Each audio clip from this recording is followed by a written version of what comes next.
Ren Sabando nagkusa ng umalis sa team nito sa KBL ng Korea. Hindi sila kawalan kay Lakay. At former NBA G League player at PBA champ Benny Boatwright agresibong maging naturalized player ng Pilipinas.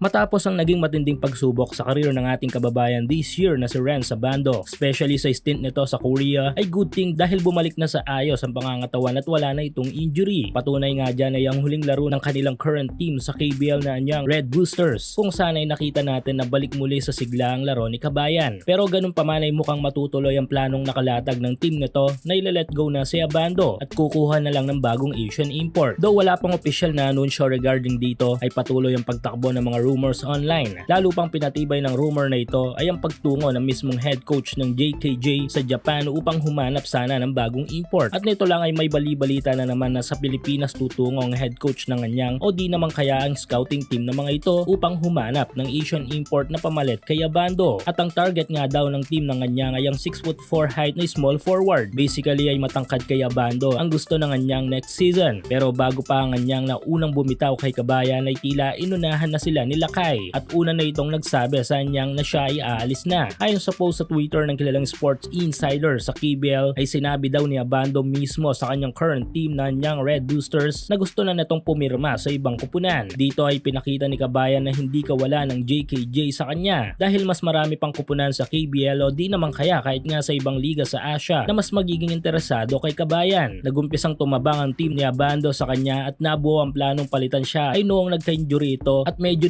natagalan ng kanyang pagpapagaling. Since champ team at high ranking team ang anyang sa Korea, kung kaya't mataas talaga ang expectation nito sa kanilang mga malalaro dahil ang habol nga ng mga ito yearly ay ang kampyonato. More or less ay ililet go talaga nila si Kabayan dahil hindi ganun kahaba ang kanilang pasensya upang i-keep si Rams na may injury pa noon. Malalaman sa mga susunod na araw kung saang team sa KBL o baka sa B-League na mapupunta si Abando.